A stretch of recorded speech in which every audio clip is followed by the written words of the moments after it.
Roma pasal 2 ayat 1 sampai dengan ayat 29, demikian firman Tuhan.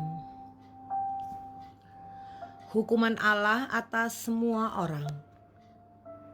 Karena itu hai manusia, siapapun juga engkau yang menghakimi orang lain, engkau sendiri tidak bebas dari salah. Sebab dalam menghakimi orang lain, engkau menghakimi dirimu sendiri, karena engkau yang menghakimi orang lain melakukan hal-hal yang sama. Tetapi kita tahu bahwa hukuman Allah berlangsung secara jujur atas mereka yang berbuat demikian. Dan engkau hai manusia, engkau yang menghakimi mereka yang berbuat demikian, sedangkan engkau sendiri melakukannya juga. Adakah engkau sangka bahwa engkau akan luput dari hukuman Allah? Maukah engkau menganggap sepi kekayaan kemurahannya, kesabarannya, dan kelapangan hatinya? Tidakkah engkau tahu bahwa maksud kemurahan Allah ialah menuntun engkau kepada pertobatan? Tetapi oleh kekerasan hatimu yang tidak mau bertobat, engkau menimbun murka atas dirimu sendiri pada hari waktu mana murka dan hukuman Allah yang adil akan dinyatakan.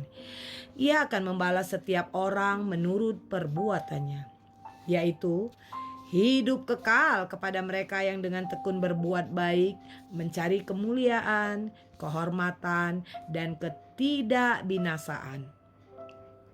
Tetapi murka dan geram kepada mereka yang mencari kepentingan sendiri, yang tidak taat kepada kebenaran, melainkan taat kepada kelaliman. Penderitaan dan kesesakan akan menimpa setiap orang yang hidup yang berbuat jahat. Pertama-tama orang Yahudi dan juga orang Yunani, tetapi kemuliaan, kehormatan, dan damai sejahtera akan diperoleh semua orang yang berbuat baik.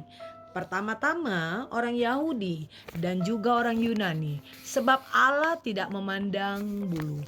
Sebab semua orang yang berdosa tanpa hukum Taurat akan binasa tanpa hukum Taurat. Dan semua orang yang berdosa di bawah hukum Taurat akan dihakimi oleh hukum Taurat. Karena bukankah orang yang mendengar hukum Taurat yang benar di hadapan Allah, tetapi orang yang melakukan hukum Tauratlah yang akan dibenarkan. Apabila bangsa-bangsa lain yang tidak memiliki hukum Taurat oleh dorongan diri sendiri melakukan apa yang dituntut hukum Taurat, maka walaupun mereka tidak memiliki hukum Taurat, mereka menjadi hukum Taurat bagi diri mereka sendiri. Sebab dengan itu mereka menunjukkan bahwa isi hukum Taurat ada tertulis di dalam hati mereka, dan suara hati mereka turut bersaksi, dan pikiran mereka saling menuduh atau saling membela. Hal itu akan nampak pada hari bagaimana Allah sesuai dengan Injil yang kuberitakan akan menghakimi segala sesuatu yang tersembunyi dalam hati manusia oleh Kristus Yesus. Hukum Taurat dan sunat tidak menyelamatkan orang Yahudi. Tetapi jika kamu menyebut dirimu orang Yahudi dan bersandar kepada hukum Taurat, bermegah dalam Allah dan tahu akan kehendaknya, dan oleh karena diajar dalam hukum Taurat dapat tahu mana yang baik dan mana yang tidak, dan yakin bahwa engkau adalah penuntun orang buta dan terang bagi mereka yang di dalam kegelapan, pendidik orang bodoh dan pengajar orang yang belum dewasa. Karena dalam hukum Taurat engkau memiliki kegenapan segala kepandaian dan kebenaran. Jadi, bagaimanakah engkau yang mengajar orang lain? Tidakkah engkau mengajar dirimu sendiri? Engkau yang mengajar jangan mencuri. Mengapa engkau sendiri mencuri? Engkau yang berkata jangan berzina. Mengapa engkau sendiri berzina? Engkau yang jijik akan segala berhala, mengapa engkau sendiri merampok rumah berhala? Engkau bermegah atas hukum Taurat, mengapa engkau sendiri menghina Allah dengan melanggar hukum Taurat itu? Seperti ada tertulis, sebab oleh karena kamulah nama Allah dihujat di antara bangsa-bangsa lain. Sunat memang ada gunanya jika engkau mentaati hukum Taurat.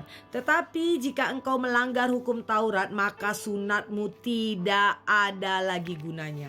Jadi jika orang yang tak bersunat memperhatikan tuntutan-tuntutan hukum Taurat, tidakkah ia dianggap sama dengan orang yang telah disunat?